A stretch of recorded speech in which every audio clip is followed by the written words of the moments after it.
இருக்கிறவன் சர்வ வல்லவரின் நிழலில் தங்குவான்.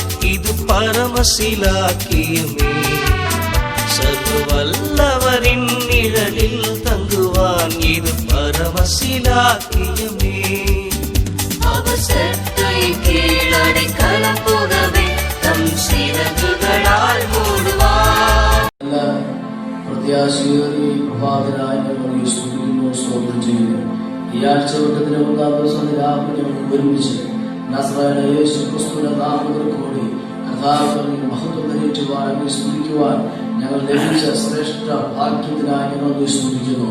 കഴിഞ്ഞ ഒരാഴ്ച കൊണ്ട് ഒരു കർത്താവെ ഞങ്ങൾ ക്ഷേമമായി കാത്തു പരിപാലിച്ച് കർത്താവെ ശത്രുക്രമത്തെ ഞങ്ങളുടെ മേശ ഒരുക്കി ഞങ്ങളെ കാത്തു പരിപാലിച്ച് അവരുടെ മഹാകരുണയ്ക്കായി ഞങ്ങൾ സ്തുതിക്കുന്നു. കർത്താവെ ലോകത്തിന്റെ കർത്താവ് ഒരുപാടും കർത്താവെ സ്തോത്രം. ഈ വൈറസ് ബാധയാൽ ധാരാളം ജനം കഷ്ടപ്പെടുമ്പോൾ നീ ഞങ്ങളെ ഇത്രത്തോളം കാത്തു പരിപാലിച്ചതിനായി നന്ദി. കർത്താവിന്റെ കൃപയിൽ സൂക്ഷിച്ചതിനായി നന്ദി. അങ്ങ് നന്ദി പറയുകയാണ്. അങ്ങ് ചെയ്ത എല്ലാ അത്ഭുതങ്ങൾക്കായി നന്ദി പറയുകയാണ് കർത്താവെ. ഈ പകൽ കർത്താവെ പ്രഭാതത്തില് നീ ഞങ്ങളുടെ കൂടെ ഉള്ളതിനായി നന്ദി കർത്താവെ. ഈ പകൽ ഒരുമിച്ച് ആരാധിക്കുമ്പോൾ ദൈവശക്തി ഞങ്ങളുടെ ഇറങ്ങട്ടെ എന്ന് പ്രാർത്ഥിക്കുന്നു. ദൈവ സാന്നിധ്യങ്ങൾ നിറയണമെന്ന് പ്രാർത്ഥിക്കുന്നു. കടന്നുള്ളവർക്കായി സ്തോത്രം. ഹല്ലേലൂയ. കർത്താവ് ഒന്നുകൊണ്ടവർക്കായി സ്തോത്രം. എല്ലാവരും ഈ പ്രഭാതം ഒരുമിച്ച് അനുഗ്രഹിക്കണമെന്ന് പ്രാർത്ഥിക്കുന്നു. എല്ലാ ശുശ്രൂഷണ ദൈവകരത്തിലേക്ക് സമർപ്പിക്കുന്നു. എല്ലാം മഹത്വം അർപ്പിക്കുന്നു. പ്രാർത്ഥന കേട്ടതിനായി നന്ദി.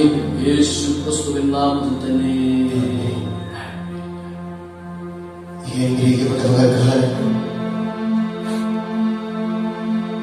ആരാധിക്കുവാൻ വേണ്ടി പലയിടങ്ങളിൽ നിങ്ങൾക്ക് ആവശ്യമുണ്ട്. ഈ പകൽക്കാലം കർത്താവിന്റെ വലിയ സാന്നിധ്യം നമ്മൾ അനുഭവിക്കേണ്ടതിനാണ് എല്ലാ ദൈവങ്ങളും കണ്ണുകളടച്ച് ഏകാഗ്ര ഹൃദയത്തോടെ ഇന്ന് പകൽക്കാലം ദൈവത്തിന് നന്ദി പറയുകയാണെങ്കിൽ ദൈവത്തിന്റെ വലിയ സാന്നിധ്യം ഇന്ന് പകൽക്കാലം അനുഭവിക്കാൻ കഴിയും. ആയിരണ്ട് പകൽക്കാലം തികഞ്ഞ ഏകാഗ്രതയോടെ നിറഞ്ഞ പ്രത്യാശയോടെ നമുക്ക് ദൈവത്തിന്റെ സന്നിധിയിലായിത്തീരാം. പ്രാർത്ഥന കേൾക്കുന്ന ദൈവം, പ്രാർത്ഥനയ്ക്ക് മറുപടി തരുന്ന ദൈവം ഇന്ന് പകൽക്കാലം നമ്മുടെ മധ്യത്തിലുണ്ട്. വിശ്വസിക്കുന്നവർ ഒരുമിച്ച് കർത്താവിനെ സ്തുതിച്ചു വയ്ക്കട്ടെ. ഓ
സർവകാലങ്ങൾക്കും ഉറവിടമാവെന്നേശുവേ. സർവനന്മകൾക്കും സർവകാലങ്ങൾക്കും ഉറവിടമാവെന്നേശുവേ.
വിശ്വാസത്തോടുകൂടെ പറയാൻ കഴിയും.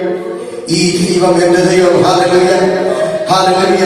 കഴിഞ്ഞ ഒരാഴ്ചക്കാലം നമ്മൾ നടത്തിയ വിധങ്ങൾക്കാണ്. കഴിഞ്ഞ ഒരാഴ്ചക്കാലം ഹല്ലേലൂയ കർത്താവ് എത്രയോ ആപത്തുകൾ അനന്തരമെന്ന് ദൈവം നമ്മളെ സൂക്ഷിച്ചില്ലേ? അങ്ങനെയാണെങ്കിൽ മകൾക്ക് എത്ര ദൈവമക്കൾക്ക് ആത്മാർത്ഥതയോടെ കർത്താവിനെ ആരാധിക്കുവാൻ കഴിയും. ഹല്ലേലൂയ. ഒരുമിച്ച് കർത്താവിനെ എല്ലാ ദൈവമക്കളും ഹല്ലേലൂയ കരങ്ങൾ തട്ടി ആത്മാവിൽ പാടി കർത്താവിനെ സ്തുതിക്കാം. നിന്റെ ആലയം എന്തോരാനന്ദം താവാപ്രാകാരത്തെ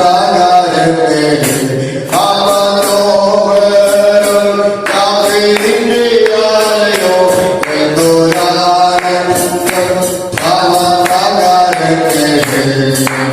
ദൈവമേ എന്നുള്ള നിറയും ഹല്ലേലൂയ.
I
സങ്കീർത്തനം 18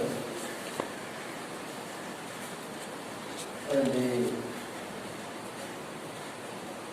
20 മുതൽ 30 വരെ. Psalm 18, 20 to 30. സങ്കീർത്തനം 18, 20 മുതൽ 30 വരെ. ഭജൻ സംഗീത 18, 20 तक. യഹോവ എന്റെ നീതിക്ക് തക്കവണ്ണം എനിക്ക് പ്രതിഫലം നൽകി, എന്റെ കൈകളുടെ വെടിപ്പിനൊത്തവണ്ണം എനിക്ക് പകരം തന്നു.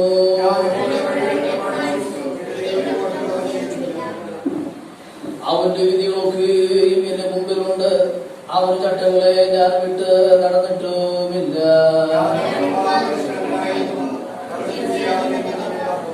യഹോവ എന്റെ നീതി പ്രകാരം അവന്റെ കാഴ്ചയിൽ എന്റെ കൈകൾക്കുള്ള വെടിപ്പിൻ പ്രകാരവും എനിക്ക് പകരം നൽകി. നിർമ്മലനോട് നീ നിർമ്മലനാകുന്നു, വക്രനോട് നീ വക്രത കാണിക്കുന്നു. നീ എന്റെ ദൈവത്തെ കത്തിക്കും, എന്റെ ദൈവമായ യഹോവ എന്റെ അന്ധകാലത്തെ പ്രകാശമാക്കും.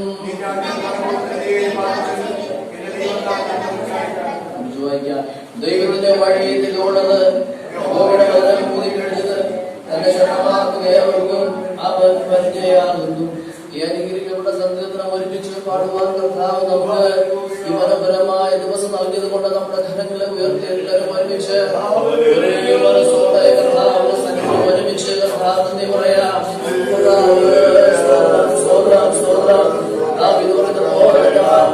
സഭയിൽ എല്ലാവരും ഉയർത്തും, എല്ലാവരും ഒരുമിച്ച്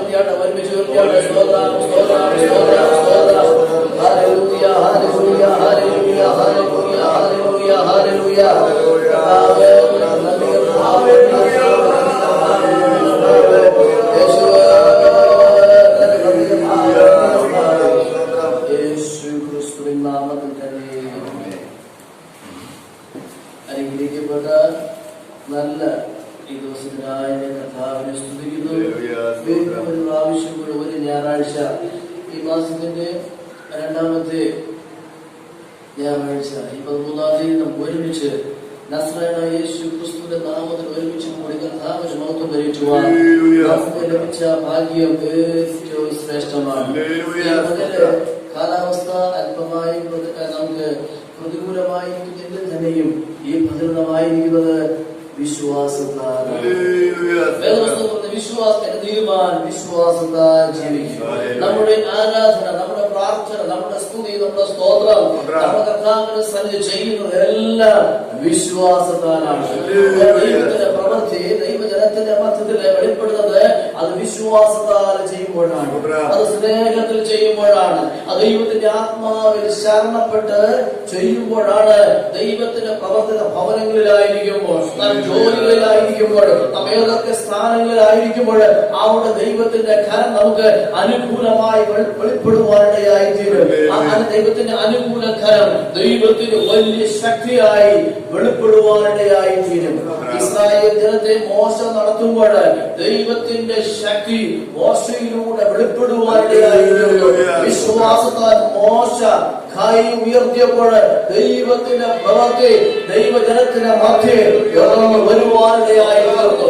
ഈ പകല് ദൈവത്തിന്റെ സന്നിധിയില് വിശ്വാസത്തോടും പ്രത്യാശയോടും കൂടി ആയിരിക്കുന്നതായ ദൈവത്തിന്റെ സഭ വിശ്വാസത്തോടു കൂടി കർത്താവേ അവന്റെ ശക്തിയിൽ ശരണപ്പെട്ട് അവന്റെ ശക്തിക്ക് കീഴ്പ്പെട്ട് ആയിരിക്കുന്നു എങ്കില് അവന്റെ ശക്തി നമ്മിലൂടെ വെളിപ്പെടുവാനിടയായിത്തീരും. ഈ പകൽ നമ്മുടെ പ്രാർത്ഥന പ്രകാരമായിരുന്നു കർത്താവേ അങ്ങയുടെ ശക്തി എന്നിലൂടെ ഈ പകല് വെളിപ്പെടണമേ. വളരെ മനോഹരമായ സങ്കീർത്തനമാണ് ദാവീദ് രാജാവിനാൽ ഇസ്രായേലിന്റെ രണ്ടാമത്തെ രാജാവ് ആയ ദാവീദിന്റെ പേരിന്റെ അർത്ഥം തന്നെ ഇസ്രായേൽ, ദൈവത്തിന് ഏറ്റവും പ്രിയമുള്ളവൻ, ഇസ്രായേലിന്റെ മധുര ഗായകൻ, പ്രാർത്ഥനാ വീരൻ, ഇസ്രായേലിനെയും യഹൂദ ജനത്തെയും വളരെ ശക്തിയായി മുന്നോട്ട് ആത്മീയ നിലവാരത്തിൽ നയിച്ച ഒരു വ്യക്തിയാണ് ദാവീദ്. ദാവീദിന്റെ വാർദ്ധക്യത്തിൽ കൃതജ്ഞതാബദ്ധമായ ഒരു അനുഗ്രഹിക്കപ്പെട്ട സങ്കീർത്തനമാണ് ഈ 18 സങ്കീർത്തനം. സങ്കീർത്തനം 11 വായിക്കുമ്പോൾ നന്ദി സൂചകമായി ദൈവം നടത്തിയ വിധങ്ങളെ ഓർത്ത് ദാവീദ് പറയുന്ന ഒരു വാക്യമാണ്, ഞാൻ അങ്ങേ സ്നേഹിക്കുന്നത്. കഴിഞ്ഞ ഒരാഴ്ച എത്ര പേര് ഈ കഴിഞ്ഞ 7 ദിവസവും കഴിഞ്ഞ തിങ്കൾ മുതൽ ഈ ദിവസം എത്ര യഹോവേ എന്റെ ബലമായ കർത്താവേ, എന്നെ സഹായിക്കുന്ന കർത്താവേ, ഞാൻ അങ്ങേ ഹൃദയമായി സ്നേഹിക്കുന്നു. ഞാൻ ആ പോയിന്റിലേക്ക് ഞാൻ വരാൻ കാരണം ഈ വായിച്ച സങ്കീർത്തനം 20 മുതൽ 30 വായിക്കുമ്പോൾ ആ 20 മുതൽ 30 വരെയുള്ള ഓരോ വരികളും ഈ സങ്കീർത്തനക്കാരനായ ദാവീദ് ഇവിടെ ഉച്ചരിക്കുന്നത് ദൈവവും അവനും തമ്മിലുള്ള ഒരു അലൗകികമായ ബന്ധമാണ് ഇവിടെ സൂചിപ്പിക്കുന്നത്. ഇതൊരു സാധാരണ ബന്ധമല്ല. It is a super natural relationship between God and David. ദാവീദും ദൈവവുമായുള്ള ഒരു അലൗകികമായ ബന്ധം. ഈ ബന്ധത്തില് ദാവീദ് പറയുന്ന 1-2 കാര്യങ്ങള് നമുക്ക് എടുത്ത് ചിന്തിക്കുവാൻ കഴിയും. എന്ന് പറഞ്ഞാൽ അവൻ പറയുന്നത്, നിനക്ക് ദൈവം നിഷ്കളങ്കനോട് നിഷ്കളങ്ക, അവർ കരുണയുള്ളവരോട് കരുണ കാണിക്കുന്നു. ദൈവത്തിന് മുമ്പൊക്കെ ചോദ്യം ചെയ്യുവാൻ ആദ്യം കഴിയുകയില്ല. ദാവീദിന്റെ ജീവിത അനുഭവത്തില് ദാവീദ് വ്യക്തിപരമായി അനുഭവിച്ച ദൈവികമായ സത്യങ്ങളുടെ നിഗൂഢതകളാണ് ഈ 20 മുതൽ 30 വരെ രേഖപ്പെടുത്തിയിരിക്കുന്നത്. എന്ന് പറയുകയാണ്. 28 വായിക്കുമ്പോൾ 28 വായിക്കുമ്പോൾ, നീ എന്റെ ദീപത്തെ കത്തിക്കും, എന്റെ ദൈവമായ യഹോവ എന്റെ അന്ധകാരത്തെ പ്രകാശമാക്കും. അവരുടെ വിശ്വാസത്തിന്റെ വാക്കുകളാണ്. ഈ ദിവസങ്ങളില് സഭ ദാവീദിനെ പോലെ ദാവീദ് ജീവിച്ചിരുന്ന കാലഘട്ടം ദാവീദ് ജീവിച്ചിരുന്ന കാലഘട്ടം ഏതാണ്ട് BC 8-9 കാലഘട്ടങ്ങളാണ്. ആ കാലഘട്ടങ്ങൾ ദാവീദ് വിശ്വാസത്തിന്റെ വാക്കുകള് സാഹചര്യം മുമ്പാകെ അവൻ പ്രഖ്യാപിച്ചുവെങ്കിൽ ഈ ദിവസങ്ങളില് ഈ പ്രത്യേകിച്ചുള്ള ഈ COVID-19 കാലഘട്ടങ്ങളില് സമവിശ്വാസത്തോടെ വിശ്വാസത്തിന്റെ വാക്കുകള് ഉച്ചരിക്കുവാൻ കഴിയണം. നിങ്ങളായിരിക്കുന്ന ഭവനത്തില്, നിങ്ങളായിരിക്കുന്ന ജോലിയില് വിശ്വാസത്തിന്റെ വാക്കുകൾ ഉച്ചരിക്കുമ്പോൾ തന്നെ ദൈവത്തിന്റെ അദൃശ്യമായ പ്രവൃത്തി നിങ്ങളിലൂടെ ചലിക്കുവാനിടയായിത്തീരും. ദാവീദും അവൻ ദൈവവുമായുള്ള വ്യക്തിപരമായ ബന്ധത്തിന്റെ ഓരോ വാക്യങ്ങൾ, ഓരോ വാചകങ്ങളാണ് അക്കമിട്ട് ഇവിടെ രേഖപ്പെടുത്തിയിരിക്കുന്നത്. അതിന്റെ 30-ാമത്തെ വാക്യം അതിന്റെ അവസാനമായി വായിക്കുമ്പോൾ എപ്പോഴും വചനം ഊതിക്കഴിച്ചത് തന്നെ ശരണമാക്കുന്ന ഏവർക്കും അവനൊരു പരിചയം. അവസാനത്തെ ഒരു പോയിന്റ് പറയുകയാണ്, ദൈവം ആരോടൊക്കെയാണ് സംസാരിക്കുന്നത്, ദൈവം ആരോടൊക്കെയാണ് ഇടപെടുന്നത്, ദൈവം ആരെയൊക്കെയാണ് സഹായിക്കുന്നത്. ദൈവം തന്റെ അടുക്ക് തന്നോട് അപേക്ഷിക്കുന്ന തന്റെ മക്കളുടെ ആവശ്യങ്ങളില് അവൻ കൂടെ ഇരുന്ന് അവന് സഹായിക്കുന്നവരാണ് എന്നും അവൻ പറഞ്ഞ് അവസാനം 30-ാം വാക്യത്തിൽ തന്നെ ശരണമാക്കുന്ന ഏവർക്കും അവൻ ഭരിച്ച എന്ന് പറയുമ്പോൾ തന്നെ ആശ്രയിക്കുന്ന ഏതൊരു മനുഷ്യനും അവൻ ആരാണ്? അവർക്കൊരു സുരക്ഷിത താവളമാണ്. 16-ാം സങ്കീർത്തനം അതിന് 1 വായിക്കുമ്പോൾ അവിടെ ഈ എഴുത്തുകാരൻ ഇതേ സങ്കീർത്തനക്കാരൻ പറയുന്നത്, യഹോവേ ഞാൻ അങ്ങയിൽ ശരണം പ്രാപിക്കുന്നു, നീ എന്നെ കാത്തുകൊള്ളണം. യഹോവേ ഞാൻ അങ്ങയിൽ ഒന്ന് ചാരുകയാണ്. നീ എന്നെ കാത്തുകൊള്ളണമേ. ദൈവമേ, ഈ ദിവസം വിളിച്ചുകൊണ്ട് കർത്താവേ, ഞാൻ അങ്ങയിൽ എന്റെ ആശ്രയം വയ്ക്കുകയാണ്. ദൈവമേ, ഞാൻ അങ്ങയിൽ എന്റെ പുകഴ്ച വയ്ക്കുകയാണ്. ദൈവമേ, എന്റെ ജീവിതത്തിലെ എല്ലാം ഞാൻ അങ്ങയിൽ മാത്രം വയ്ക്കുകയാണ്. നീ എന്നെ ഒന്ന് കാത്തുകൊള്ളണമേ. തന്നെ ആശ്രയിക്കുന്നവർക്ക് അവൻ ഒരു പരിചയം.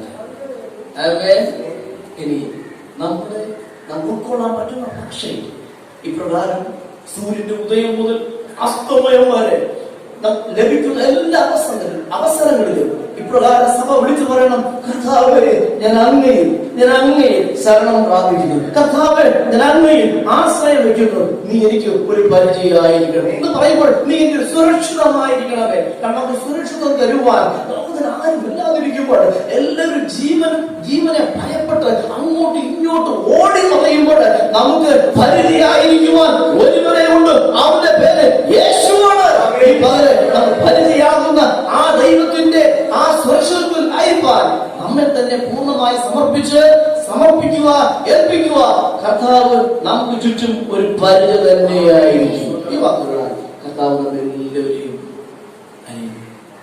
ഹാബേലിന്റെ യാഗത്തെ അനുഗ്രഹിച്ചു. കർത്താവ്, ഈ പകലിന്റെ യാഗത്തെ ഒന്ന് അനുഗ്രഹിക്കണമേ. എല്ലാവരും പറഞ്ഞ കർത്താവ്, എന്നെ ഒന്ന് അനുഗ്രഹിക്കണമേ. ഹലോ, യാക്കോബ് പറഞ്ഞു, നീ എന്നെ അനുഗ്രഹിച്ചിട്ടല്ല ഞാൻ ഭയപ്പെടുകയില്ല. ഈ പകൽ വിശ്വാസത്തോടെ നിർമ്മല ഹൃദയത്തോടെ അവന്റെ സന്നിധിയിൽ അർപ്പിക്കുന്ന യാഗം ദൈവത്തിന് സ്വീകാര്യമായി തീരുവാൻ, ദൈവം സ്വീകരിക്കുവാൻ, ദൈവം അനുഗ്രഹിക്കുവാൻ ഒരുമിച്ച് പ്രാർത്ഥിക്കാം. കർത്താവേ, ഹല്ലേലൂയ, യേശു ക്രിസ്തുവിന്റെ നാമത്തില് കർത്താവേ, നീട്ടപ്പെടുന്ന എല്ലാ കരങ്ങൾക്കായി ഞങ്ങൾ പ്രാർത്ഥിക്കുകയാണ്. കർത്താവേ, എല്ലാ കുടുംബങ്ങൾക്കായി ഞങ്ങൾ പ്രാർത്ഥിക്കുന്നു. നീ കൊടുത്ത നന്മയിൽ നിന്ന് വിശ്വാസത്തോടെ, സ്നേഹത്തോടെ, പ്രത്യാശയോടെ, ഹൃദയവാഞ്ചയോടെ കർത്താവേ അങ്ങയുടെ നാമത്തിൽ അർപ്പിക്കുമ്പോൾ തന്നെ അവർക്ക് കർത്താവേ അമർത്തി കുലുക്കി നല്ലൊരു അളവ് അവരുടെ കയ്യിൽ കൊടുക്കണം. കർത്താവേ, വരുന്ന ഒരാഴ്ച മുഴുവനും അവരെ നീ പോറ്റി പുലർത്തണമേ. നീ അവർക്ക് അനുഗ്രഹമായി മാറണമേ എന്ന് പ്രാർത്ഥിക്കുന്നു. ഞാൻ അനുഗ്രഹിക്കുന്നു യേശു ക്രിസ്തു.